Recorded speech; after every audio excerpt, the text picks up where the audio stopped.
Hai guys, welcome back to my YouTube channel. Ini aku akan berbagi cerita kepada kalian mengenai pengalamanku sendiri yang bisa dibilang itu tuh horor. Akunya merasa bersalah karena nggak menyampaikan hal itu kepada orang itu. Bagi dengan kalian, teman-teman YouTubeku dan teman-teman sosial mediaku, karena kalau aku di dunia nyata ada sedikit orang yang percaya dan ada juga nggak percaya, malah sebaliknya aku dibilang gila. Jadi aku ingin menceritakan semuanya itu di sini, ingin berbagi sama kalian yang mau mendengarkan silakan, yang nggak mau ya nggak apa-apa. Dan sekali lagi, aku tidak bermaksud menjatuhkan pihak manapun, tidak bermaksud memburukkan nama siapapun. Di sini aku akan sensor. Dan guys, video ini bukan bermaksud sombong atau apapun, dan aku bukan anak indigo atau anak-anak yang hebat-hebat kayak orang-orang itu. Aku hanya orang biasa, tapi aku ingin berbagi cerita aja yang aku alami.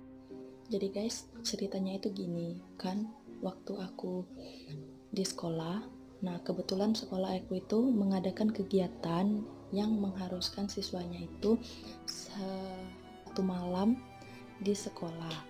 Nah, aku kan fisik aku lemah, dari segi penyakit aku cepat terkena penyakit, dari segi hal-hal gituan aku itu cepat merasa peka kayak gitu, dan membuat kepala aku pusing, aku ingin muntah. Nah, jadi kebetulan hari itu aku itu sedang sakit guys, sedang sakit demam kalau nggak salah. Waktu itu aku tetap memaksakan untuk ikut kegiatan itu, tetapi aku izin dengan kepala sekolah dan guru-guru bahwa aku tidak mengikuti kegiatan yang ada di sana. Karena pertama aku sakit, kedua aku takut dengan hal-hal yang gitu, karena aku tuh nggak tahu ya guys, aku tuh bukan anak indigo, bukan anak atau yang hebat-hebat gitu, tetapi aku itu ya sering gitu melihat kayak gitu kan, aku juga nggak tahu. Nah, di sekolah itu aku itu sering melihat, bahkan aku tuh dari awal masuk sekolah aku tuh udah ketemu dengan yang gitu-gitu. Jadi aku putuskan untuk nggak ikut karena kondisi aku sedang sakit, daripada nanti aku kenapa-napa, jadi aku nggak ikut. Jadi waktu itu kan udah mulai malam, nah kami dikumpulkan, aku juga ikut. Aku nggak ikut tuh yang apa ke bawah gitu, ke hutan-hutan yang berpetualangan gitu, aku nggak ikut guys, karena aku nggak kuat. Jadi udah dikumpulkan kami semua satu siswa dan dibagi 5 kelompok. Nah, untuk memasang tenda, aku itu diikut sertakan karena kalau ditinggal nanti takut kalau aku kenapa-napa mungkin, atau ada hal-hal yang tidak diinginkan terjadi. Jadi aku diikutkan aja untuk membuat tenda, karena ya cuman bikin tenda kan nggak masalah. Nah, kebetulan sekolah aku itu ada pohon-pohon yang agak banyak sedikit, bukan hutan tapi kayak pohon-pohon yang banyak. Nah lah di situ bikin kemah untuk malam nanti atau subuh nanti kalau kami capek. Aku gambarin aja ya sket kemah yang aku dapat itu, kan dia tuh 5 kelompok. Nah ini aku gambarin itu di mana tempat. Jadi gambarnya itu seperti ini. Nah aku itu di sini, di satu ini. Nah teman-teman aku itu 2, 3, 4, dan 5. Di sini itu di atasnya lagi itu bangunan, dan sebelah dekat kami itu bangunan sekolah juga. Dan di sini itu jurang serta pepohonan yang besar. Dan ini itu yang aku garis tuh, itu tuh pohon-pohon rumput-rumput kecil seperti semak-semak kayak gitu guys. Nah jadi aku itu dapat di ujung dekat jurang. Dan yang aku mau ceritakan itu nanti teman aku yang di sini di satu kelompok sama aku, dan teman aku di sini yang beda kelompok sama aku. Nah, waktu itu guys, kami langsung bergegas untuk membuat tenda dan pergi ke denah yang ditunjuk tadi. Nah, kebetulan aku itu lupa aku di kelompok berapa, tapi aku tahu posisi aku di situ. Nah, kita bikin aja kelompok aku itu kelompok 1, yang lain itu 2, 3, dan 5. Nah guys, jadi gini, waktu aku bikin sama teman-teman cowok dan cewek aku, kan kami itu nyampur kelas, adik kelas, dan yang di tengah nyampur kan siswanya.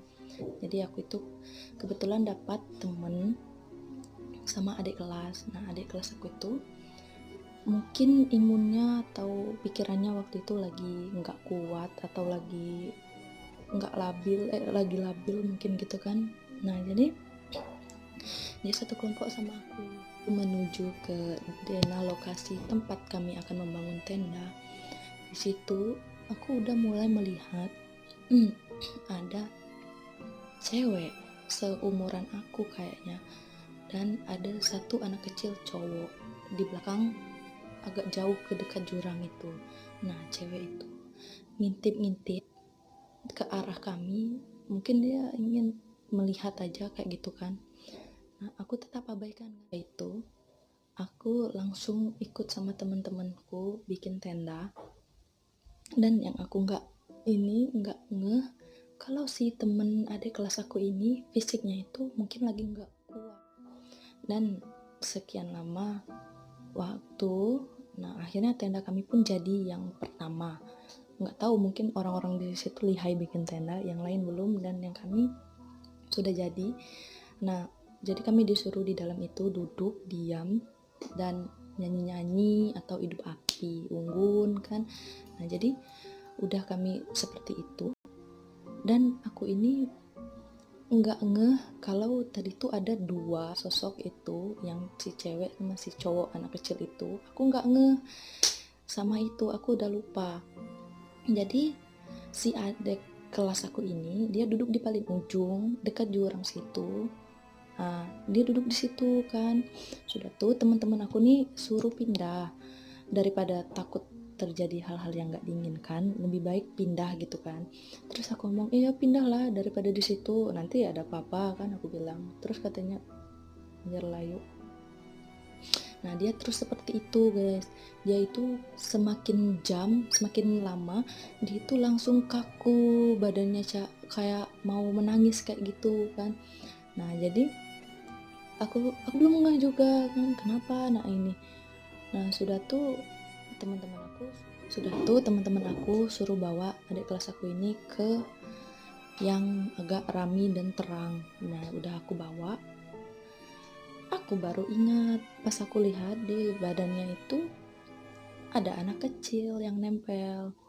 Sudah tuh aku tanya kan, "Dek, kamu kenapa?" Aku ngomong kan. Terus dia jawab, "Tadi dia melihat anak kecil." Oh, terus aku bilang, ya udah aku diamin kan. Ya udah duduk situ. Nanti kalau udah tenang kita kembali lagi ke tenda. Sekian berapa menit lah aku ngawanin dia, dikasih minum, ditenangin. Sambil dia nangis aku suruh tenang, dan untung dia cepat sadar. Sudah dia tenang dan kami pun kembali lagi ke tenda itu. Nah, sudah kami menghabiskan waktu di situ. Nggak taunya seberapa lama aku melihat ada cewek serem kayak gitu kan. Nah, itu berpakaian putih, rambutnya panjang, lebih tua dikit dari aku. Dia di dekat aku, di depan aku waktu itu kan, di depan agak sekitar 2 meteran dari aku. Aku diamin aja kan, karena ya daripada cari masalah mending kita diam kan. Jadi udah tuh dia pindah ke tenda yang 4 di ujung depan aku itu tenda. Dia pindah ke tenda itu si cewek itu. Langsung aku bilang kepada teman aku si A, kita bilang aja si A, si cowok A ini, aku bilang, "Hai, di tenda itu ada cewek itu."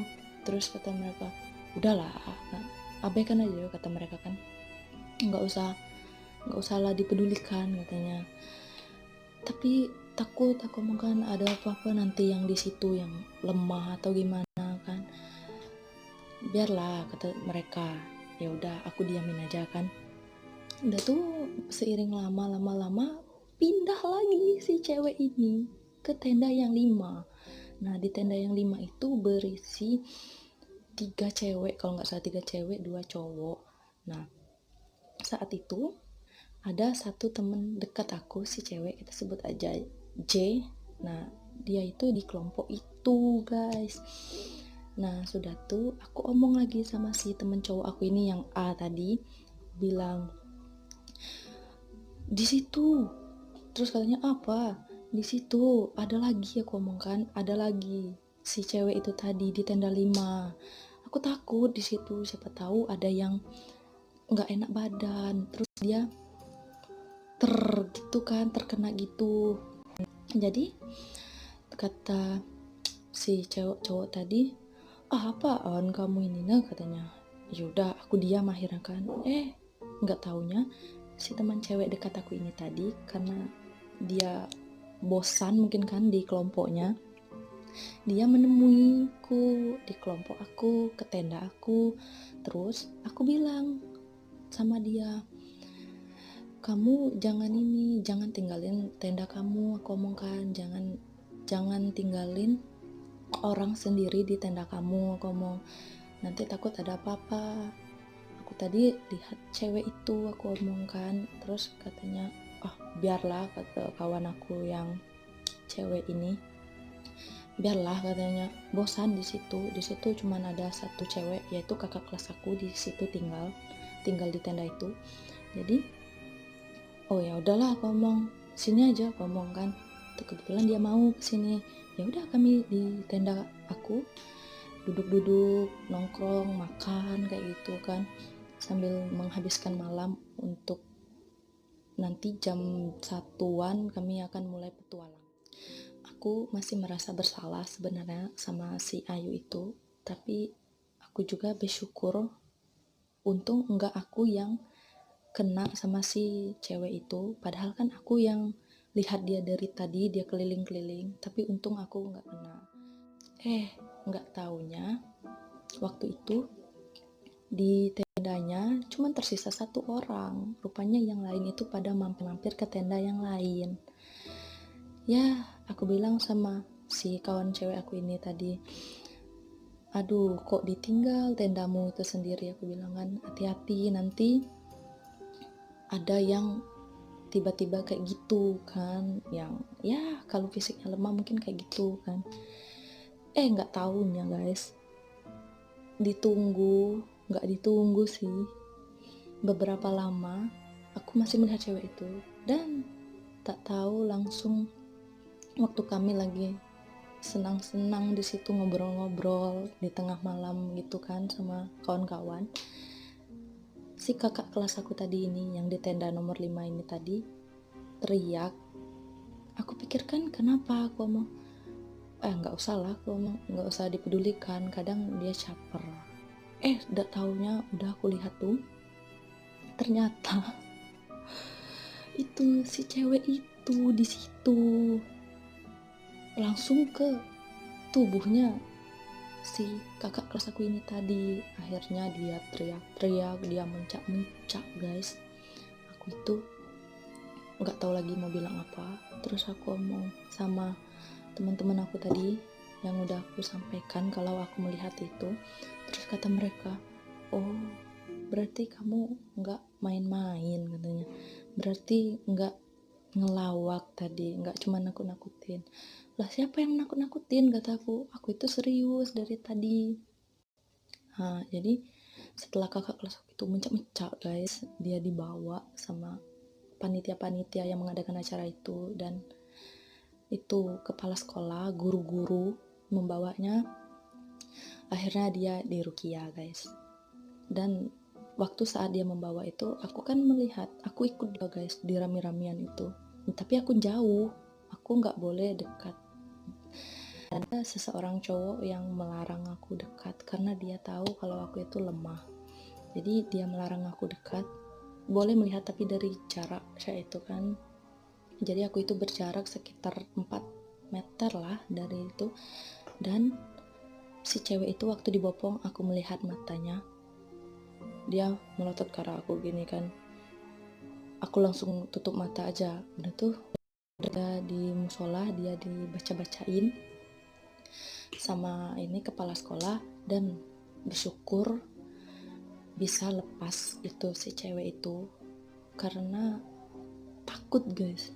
Dan saat itu aku sangat merasa bersalah karena nggak menyampaikan ke orang-orang di sekitar aku kalau di situ itu ada si itu jaga-jaga, tapi aku nggak menyampaikan guys.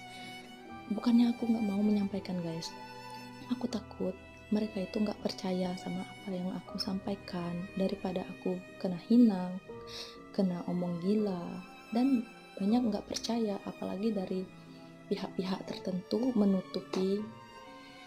Ya gitulah. Oke guys, sekian dulu cerita dari saya. Jika ada yang mau saya sharing cerita pengalaman-pengalaman saya lagi, bisa komen di bawah. Cerita ini bukan bermaksud untuk memburukkan suatu nama atau memburukkan suatu instansi atau sekolah atau bangunan, bukan. Cerita ini hanya ingin saya sharing karena saya itu bingung mau pendem kemana cerita-cerita kisah-kisah saya ini. Saya ceritakan ke orang tua selalu tutup dan bilang gak usah dipedulikan.